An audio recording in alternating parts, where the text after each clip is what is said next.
Lesia Dubenko is a political scientist and a Lund University European Affairs graduate with 8 years of experience in political and social journalism. In August 2018, she entered the Ukrainian NGO sector, and I think this is probably out of date. You did work for the Ukrainian NGO Europe Without Borders, but Lesia can update us about what she is currently doing.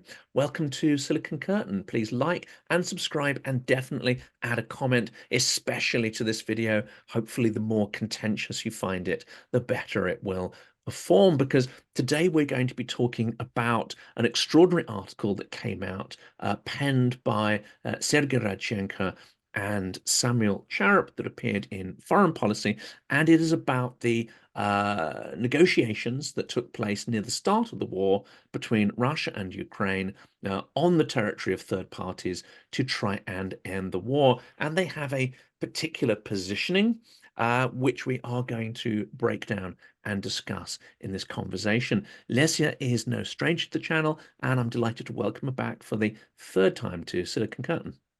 Thank you for inviting me.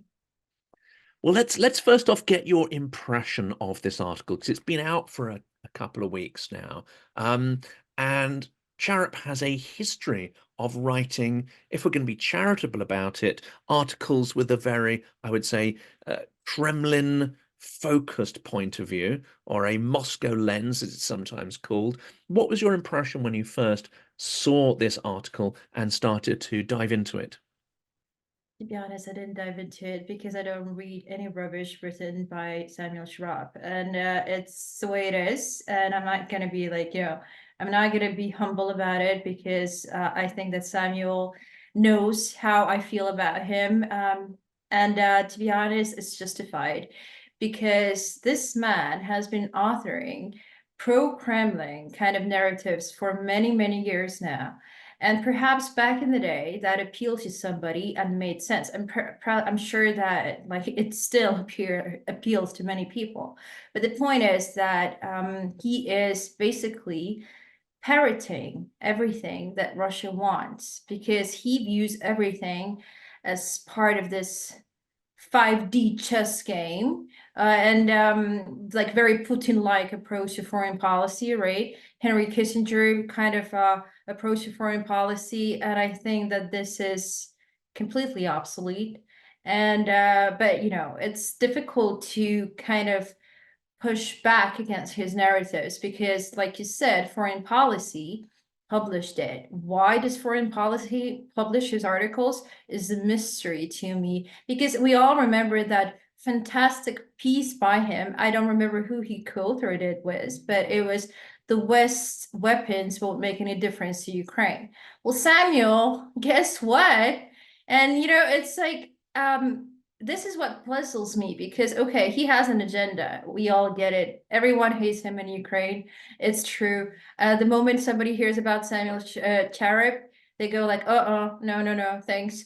And which is funny, because he actually, I think I read his biography once, he used to either like visit some Kiev university. He's no stranger to Kiev. Well, you know what? I don't think that this is going to be the case anymore. And you're not welcome in Ukraine, Samuel. And it's just the fact that his pieces are being published by such magazines, which puzzles me a lot, because he has all these venues. And why? Why? This is what I don't understand. The other bit, the extension of that, and I think this is useful for people on the channel to understand this, he's not just an academic sort of spouting off, getting his couple of thousand words in a reputable journal and all the spin-off media, because this article certainly created a lot of spin-off articles in The Guardian and many other leading publications. They examined it, they examined the messages, they took it seriously. That adds status and credibility to him as an author, despite what we may think. It's not just that and a sort of academic reputation. He's actually been to the White House. It's reputed at least a dozen times during the full-scale war, at the behest of the national security team, and he's met various individuals who are highly influential in terms of setting the US national security policy. We see Jake Sullivan at the sort of, I would say, pinnacle of that kind of team, very much embracing a policy of escalation management. So this isn't just us having a dig at an academic. It seems that he's extremely influential in inputting into and forming US foreign policy and how it views Russia, its strategy, and its mindset. What do you think is the real danger and risk of this? Well, he is definitely influential just because he works for the Rand Corporation. And I remember talking to a person who worked there too. She no longer works there, but she said that she questioned her colleagues. She asked him, how come he's still viewed as an asset and not a liability, given how many falsehoods, or okay, let's not call it falsehoods. Okay, every analysis may be right or wrong, like I'm wrong sometimes as well, right? But it's okay to admit it and say, okay, I wasn't exactly right. Well, Samuel doesn't do that. He actually doubles down and says that no, the West weapons won't make any difference. No, Russia should, like Ukraine should be negotiating with Russia. No, it shouldn't. Why should it negotiate if Russia wants to destroy Ukraine? He perfectly understands that. So the reason why he's invited to the White House is, again, a mystery to me, because it doesn't make any sense from a rational point of view. Maybe from the irrational point of view, it makes sense in the way that, oh yeah, he is part of this fancy pantsy organization and he knows a lot about Russia and Ukraine, hence we should listen to him. But there's so many other people that maybe you should actually listen to, and not just Samuel Chernomyrdin. You know, this is the thing. So this is what completely, like, in a way, drives me crazy, that these people, despite being wrong so many times, they're still invited, despite multiple services that draw attention to Russian narratives and propaganda, like Stop Fake. They were also, like, they also wrote an article about him because, well, he spreads all these pro-Kremlin narratives all the time. It's not just something that happened once and that's it. Okay, it's something systematic. And that's always the case, isn't it? And one of the things I tend to do is to see whether someone has just repeated these narratives as a one-off. And if it turns out there's a pattern or a sequence of repetition, how far back does it go? And what other references are there? So there's a bit of, say, semantic linguistic parsing to try and understand, what these narratives are, how they're repeated, how they're framed, where they may have come from. But also you cross-reference it with incidents in that person's life. And here we have with Charap a clear connection to something called the Valdai Club. Now, not everybody who attended Valdai is an out-and-out sort of, Vanik. There are some who are, I would say, still interesting commentators like Andres Umland, who still produces some interesting scholarship, despite having taken part in that. And he will openly discuss that, how he came to realize that Valdai was very much an influence operation. It was not an open academic forum in the way we would understand it. And it's interesting hearing people who've been exposed to that and sort of seen the mechanic behind it. But Charap has never said that. He's never disavowed his association with Valdai. Could you describe what Valdai is or was, and why it's so important in creating this, I'll call it Moscow mystique, or creating useful assets for the Kremlin narrative?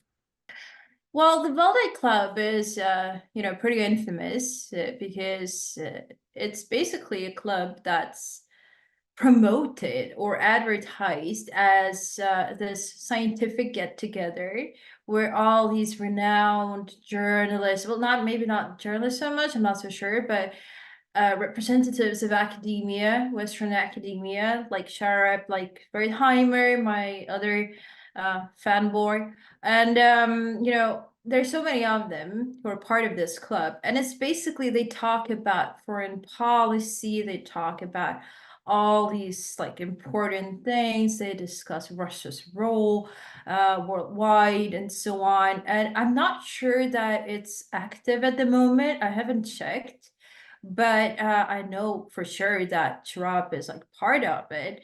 And I think that Verheimer was also part of it, or is. I'm not sure. I don't follow their careers that closely.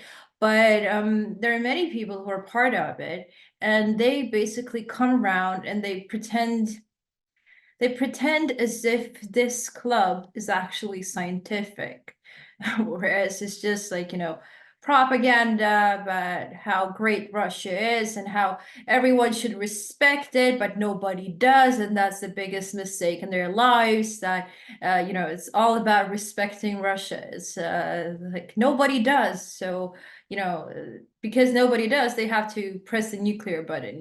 This is the kind of logic that they have in their heads. So yeah, I mean, it's not exactly the kind of club you want to be part in unless you have a very specific agenda, or unless you're, let's be honest, getting a little bit of money, rubles or the US dollars, in order to be part of it. And then it becomes very attractive, I would imagine. Why not? So you come around, you get the venue, you get the listeners, you get the publicity, and you also get money. Who doesn't like that, right? And I think that Sharap is very kind of connected to that club still, given what he writes about the war. And I was very not positively surprised last year when I found out that he was invited to a conference in Estonia for no specific reason, where he also got to spread his whichever views, even though he said that now the Ukrainian army permanently poses a threat to Russia. Okay. Oh, all right. Well, if it does, then what do you want? Like, what's the point? Is it like that? Okay, Russia once again feels threatened. It is a country who's literally destroying everything in Ukraine for no specific reason. Again, why does it destroy all those, like, that infrastructure, or I don't know, houses? I mean, infrastructure, okay, it makes sense because they want us to give in, right? It's just that people like Sharab, they are very dangerous, because today they can be like, parroting one thing. Tomorrow they really like, oh yeah, I'm with Ukraine. I'm technically with Ukraine. And that's also what he said. I mean, I read some of his interviews or so. He said that he's actually pro-Ukrainian in a way. It's just that he thinks that everyone's against Russia, and that's why Russia is acting like that. Well, you know why everyone's against Russia? Of course you do. You're not that stupid, Samuel. So I'm pretty sure about that. So it's kind of dangerous indeed, because like you mentioned in the previous question, he does get to visit the White House, and he does get to influence the policies ultimately. And there are many people in the White House who also have this kind of, I guess, this kind of logic, this kind of Henry Kissinger type of approach to foreign policy. And probably Trump's kind of attitude speaks to them. That's why he's being also invited. Well, the article that we specifically looking into, because it's been recently published, it is absolutely dripping in assumptions, and it's dripping in language which I think tries to normalize Russia and normalize it in terms of a Western framework, in terms of how it acts, how it thinks, and impose upon it a kind of rationality or economic rationality that doesn't exist. So the article very specifically is looking into the negotiations between Ukrainian representatives and Russian representatives near the start of the war, when Kiev was still being under siege, as we remember, with that sort of column of armor descending upon it. And the talk started before Bucha and Irpin came to light, and carried on through even after Russian forces are repelled from that part of Ukraine. pushed back in other parts as well, around Kharkiv, and when Bucha and Irpin were uncovered.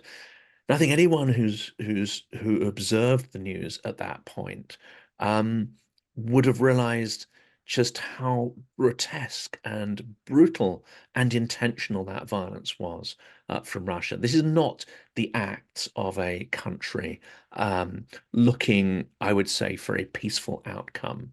And yet the article seems to normalize Russia's intentions and impose upon it, I would say, a sort of good faith as a negotiating partner, which I suspect doesn't exist.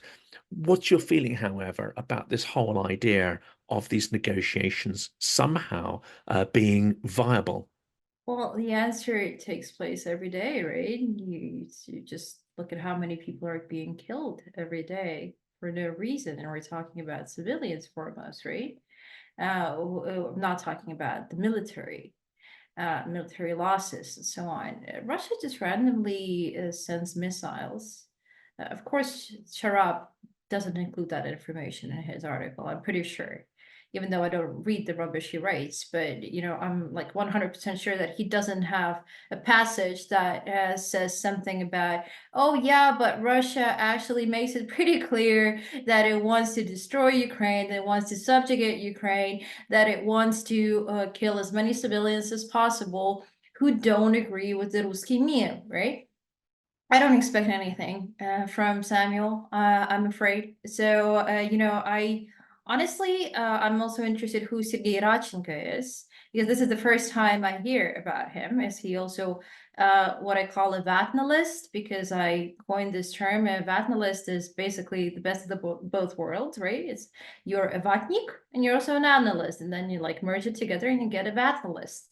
And Samuel Sharap is Charab, sorry.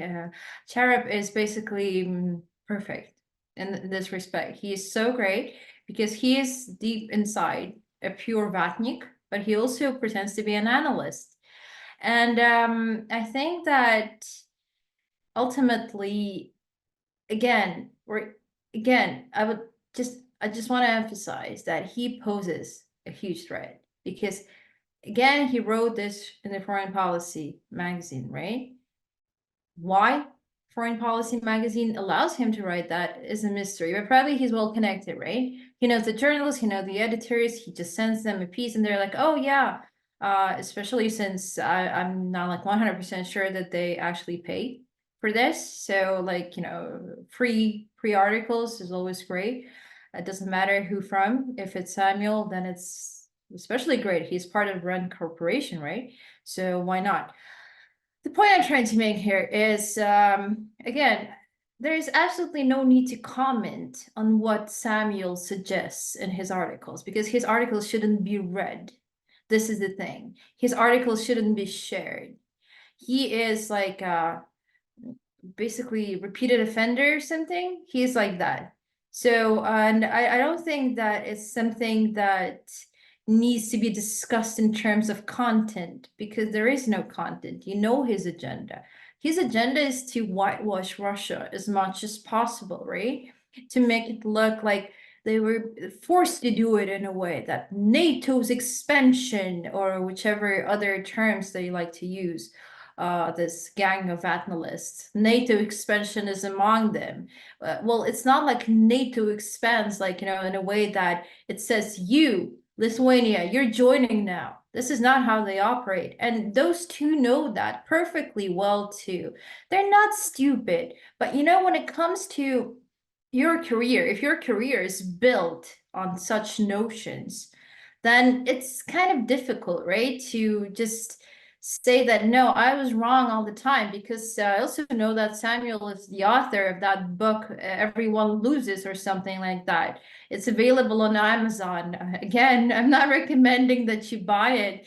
I recommend that Amazon removes it altogether. But, I just want to say that these guys, they have a career, right? They can't just say that, no, we're wrong. We are consistently wrong, and that we get paid by the Kremlin or some associates to spread this kind of Kremlin narratives around. Because at the end of the day, hate to say it, but we all have bills to pay. If this is how they pay their bills and they can't get money otherwise, then what's there to say, really? And I can assure viewers that I won't be putting a link to his book. Normally I say the opposite, but there'll be no link appearing here. We do not recommend you actually read it. It is a pile of absolute drivel. So I'm sorry. I'm just gonna like say something here. I do recommend though that our viewers go to that site and give it 1 star out of 5. And if you want to do something good, give it a 1 star and at the same time buy Keir Giles' books about Moscow rules, which will tell you how Russia really works and how they really negotiate. And I think that's an important lesson to understand that. Serhiy Radchenko is not got the same, I would say, credentials as a VAT analyst.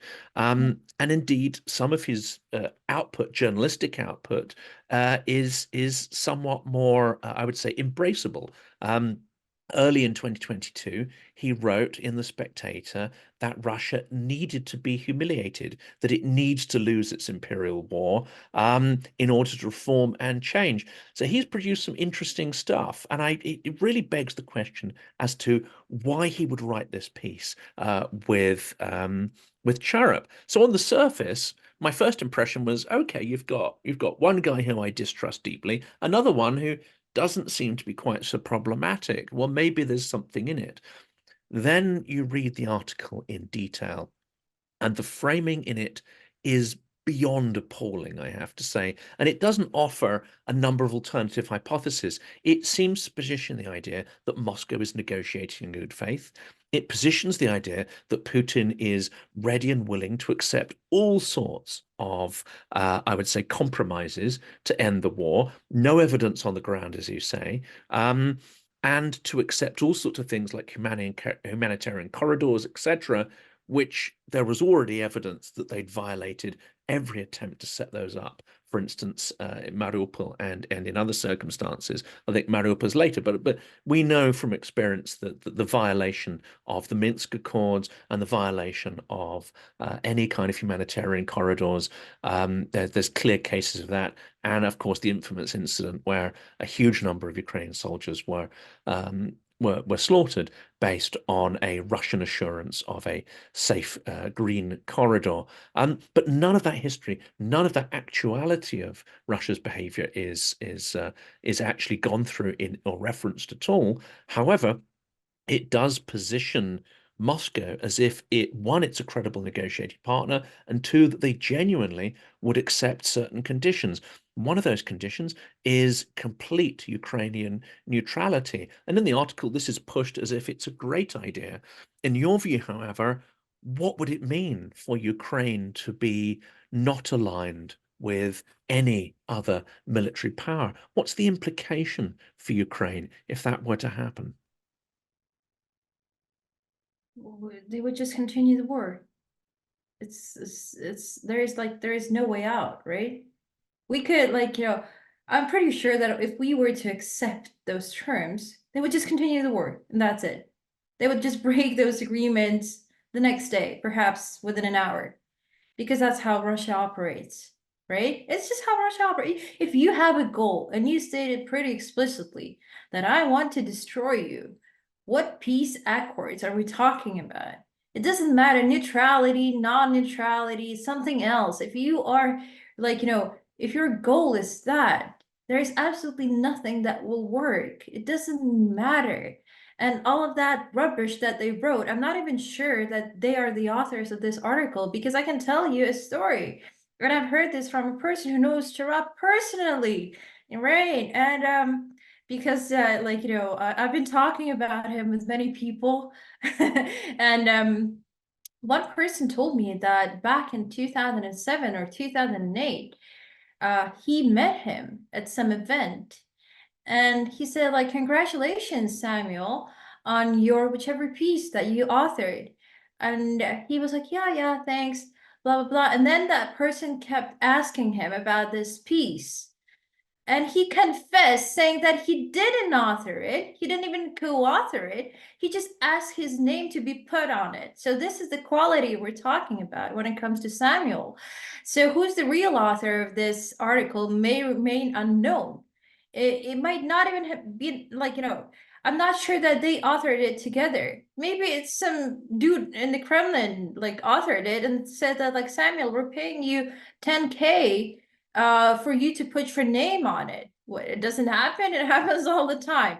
So come on, I don't know. And then there's Radchenka guy. Maybe he was like also, I don't know. The thing is that this is obviously something I'm sort of like hypothesizing about. But again, it's just all these messages that Or they give it to a junior researcher, a student or postgrad who doesn't have, I would say, maybe the direct experience of the historical context or the maturity to, resist what are obviously fairly poor positionings of whatever evidence has been reviewed.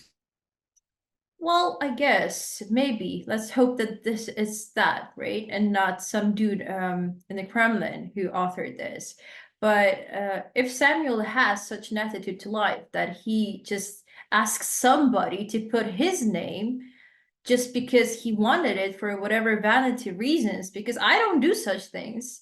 I don't know. I don't go around like asking somebody to put my name on an article I never authored. So everything I authored is actually authored by me and not by somebody else.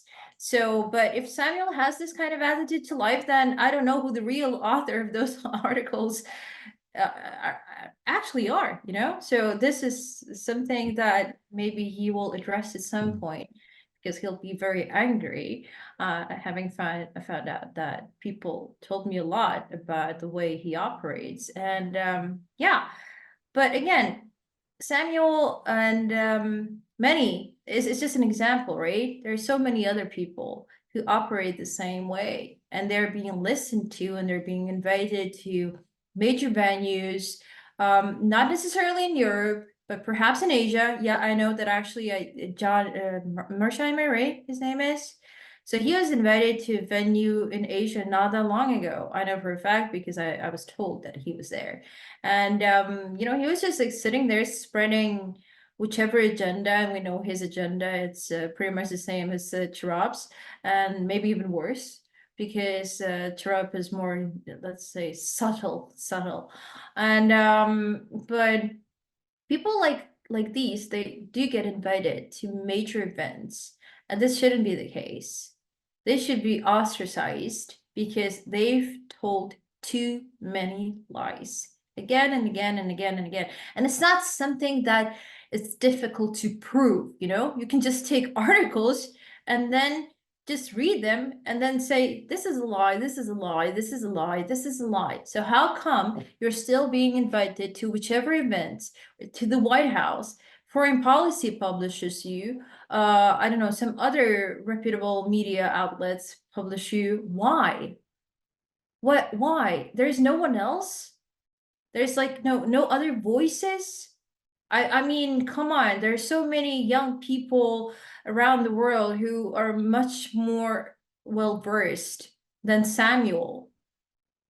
Probably this is what he's afraid of, actually. So, but just give them the venue, give those people the venue to get their message across, because his point of view is obsolete. It's most probably funded by the Kremlin or whichever other organizations affiliated with it. And yeah, he may have I also don't rule out the fact that he actually believes in some of the things he says, for sure. But just because he believes in them doesn't make him a saint, right? If he lies and lies and lies and lies and lies all the time, well, there must be a punishment of some sort. And there was another article, I don't remember exactly which publication, it could have been Time, but when they dug into it, they found that one of the main sources for the deeply sort of misguided ideas that were in it was, of course, Arestovich, who, yes, he was a witness to certain things. Is he a reliable witness? Absolutely not. So again, wondering who those sources were, I think is important. For this particular article of Charup, Apparently, two of his sources were Alexei Reznikov and Mikhail Podolyak. I would dearly love to talk to them directly and get their points of view.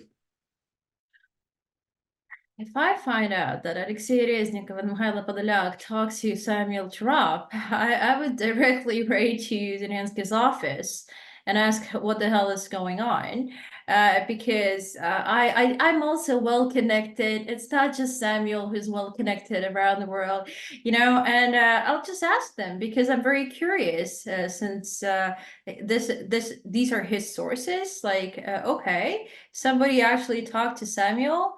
Given his reputation in Ukraine, where everyone hates him, we hate him, like for real. Every time there is like a post about Trump, we go like, "Ooh, it's Samuel again," and it's like nobody reads him in Ukraine. Nobody takes him seriously. This will be obviously a huge blow to Samuel, but we don't like you, and that's mildly put. And all the things you say, Samuel, they're just complete bullshit. I'm like gonna be blunt about this. And So yeah.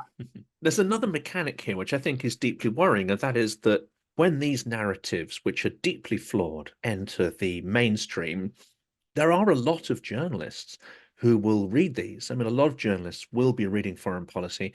They will be reading articles based on those articles. It does create a kind of echo chamber.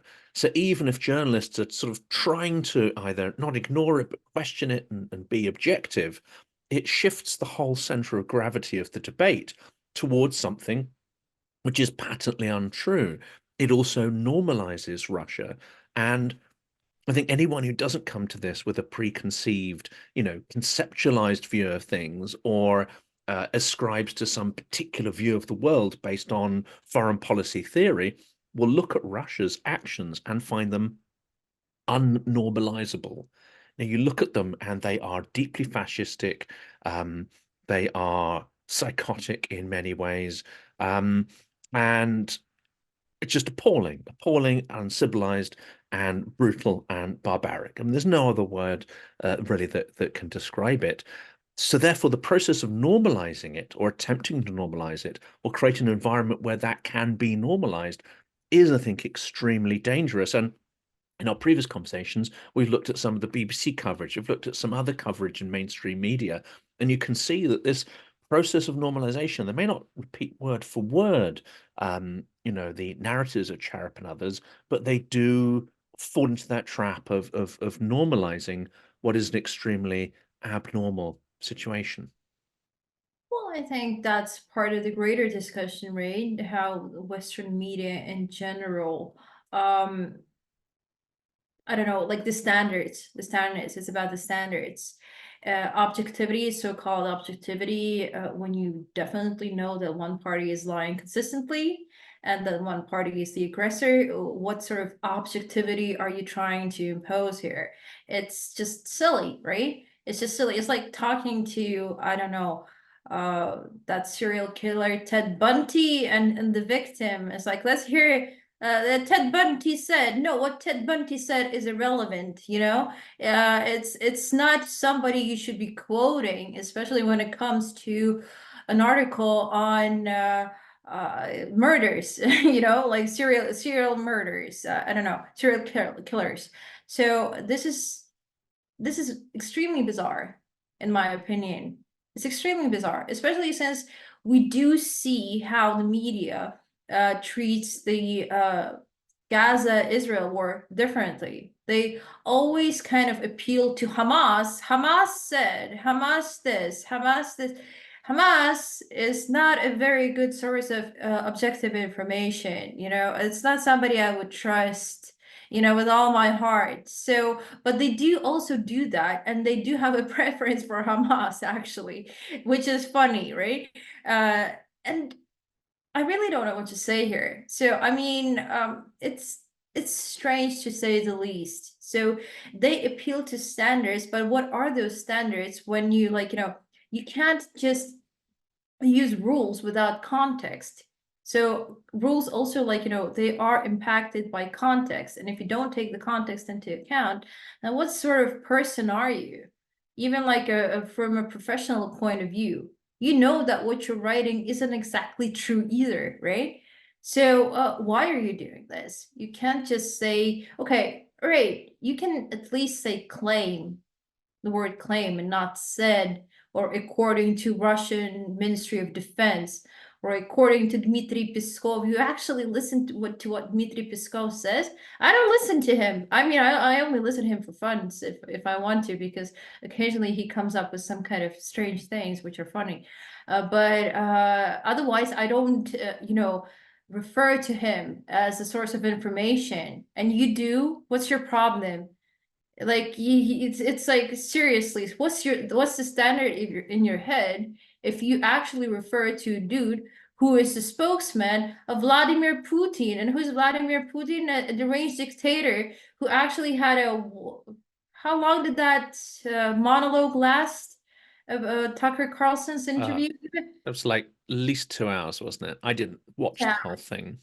You saw it, like Tucker Carlson's interview was very interesting in a way, because at first some MAGAs and, like, pro-Russian people around the world actually liked it and said that he did such a great job. I mean, I'm talking about Putin, actually, not Tucker. Tucker was irrelevant in that interview. It was like one man's monologue, and it's funny how he actually said after that this was what the dumbest thing he's ever heard, because it was. So you are actually, like, listening to a spokesperson who works with that kind of man, who go, like, who embarks in this monologue about his father being a relentless boulanger, right? And this is the thing. This is what really puzzles me in a way. What kind of standards people are actually adhering to? Because the standard is to, like, yeah, you mustn't be pro something all the time. Sometimes Ukraine as a government or a society also makes mistakes, right? It's not like you say, okay, Ukraine is always right, Russia is always wrong. But you do understand that Russia is wrong probably 99% of the time, and Ukraine is wrong only 1% of the time, right? So you can't, like, make it equal in terms of who you refer to and who you believe more. It makes So me think about those people in the audience, when they have these big addresses and the speeches go on and on for hours, and you got the people in the audience, some are falling asleep. Lukashenko does the same. I like the nickname some Ukrainians give him, which is the potato Fura. But you see the people in the audience, and you just think half of them must know this is total nonsense, and yet they're sitting there listening to it hour after hour, and it's just mind-numbing nonsense. well, yeah, but if you don't have a way out, right, you will listen to him. You will listen occasionally. Alexander Grigorevich also, like, produces some interesting content. He is the thing was oh my God, I forgot. Alexander Grigorevich is that he is actually, like, he's a pretty bad guy. Let's be honest. He is bad, right? He's very bad, but he's a little bit funny. Putin, he isn't even funny. This is the thing. This is like, he isn't even funny. He's just a KGB spy with some sort of issues and completely twisted view of the world. Alexander Grigorievich's view of the world isn't that twisted. He is very agile, let's put it that way. And Vladimir Putin isn't that. He is just, I don't know, an old man. I mean, I said it before, but he's an old man with a lot of issues. And yet people are still referring to him, like praising him, thinking that he is the true Tsar. Why? You are actually, like, giving him some sort of credibility. He really doesn't deserve it in any way whatsoever. So I really don't know what to, like, add here in Mhm. this respect, because A little gray psychopath, really. And I think that's probably a good place to end on, because what essentially Charap and others are doing they're buying into that mystique. They're amplifying and they're becoming a channel or mouthpiece for that eternal nonsense, that mystique of the great man. Whereas, you know, when you look at him, when you hear his speeches, when you see his actions, he's someone devoid actually of personality, devoid of imagination, devoid of ideas, devoid of any human characteristic, which I think is notable or laudable. Just a pathetic bully and murderer. And Charip, essentially, yeah, you've bought into that and you're helping to amplify and support that. It's quite pathetic. Well, I would say that Chara probably also thinks that Putin isn't that smart. He's like Tucker Carlson, probably in a way, like privately. I don't know him. I haven't met him yet, but I'm very looking forward to meeting you, Samuel. And listen, the thing is that again, it all comes down to a personal factor of some sort. So if that's how Chirap built his whole career, if his thesis, I'm pretty sure his thesis was some kind of mumbo jumbo one case study of how the USSR collapsed. The collapse of the USSR led to the collapse of the USSR, something along these lines, like, you know, this kind of quality of academic things, which is actually a huge issue because it all like essentially boils down to what the academia produces. So it allowed a person like Sharap, and he's not the only one again, to get a PhD, to become like a commentator. He actually became a person, a mouthpiece of some sort, right? And one of the reasons why is because he has all these degrees, which make him look so great. But what's inside and what's behind those degrees? Because my experience shows, I mean, I only have a master's degree, so I'm not planning to do a PhD just because I am very, very not impressed with what's being produced by the academia. So this is like, especially when it comes to social sciences, like any other types of sciences, require a method, and it's not just a case study where you basically, I don't know, use some sort of theory and then you add a lot of mumbo jumbo opinionated things and present it as a case study isn't academic. It's just not. But that's how many people get their degree. And that's a huge, huge issue. So when it comes to academia, I think the standards must be improved because too many degrees, too many diplomas, too many scientific claims which are not scientific at all. It's personal opinion disguised as science, and that's a huge, huge problem. And I'm sure that, you know, we'll see many more drops and being produced by the Ivy League, which is now like what, not in best shape, let's put it that way, and many other universities. And I don't really know. Well, you can just like push back against these narratives. That's all you can do. Absolutely. I don't think I will recommend anyone go out and read these papers. However, it is interesting to see, I would say, the normalization that is really inherent in a lot of them. And normalization of a dictatorship and a normalization of a brutal dictator is in effect appeasement and is also not dealing with the actual problem in hand, but trivializing it. So I think that's been really useful, Lesia. Thank you so much for coming on the channel again. To shed light on this and hopefully make people think a little bit about the so-called experts in foreign policy they may read and they may see. And I think it's really an encouragement for people to go out and read history, find context, and go and discover for themselves what's really going on, rather than relying on these sort of so-called experts who write out at a distance and maybe with agendas that aren't always completely clear and transparent. Thank you. Maybe they're not even the authors of that article. Also keep that in mind.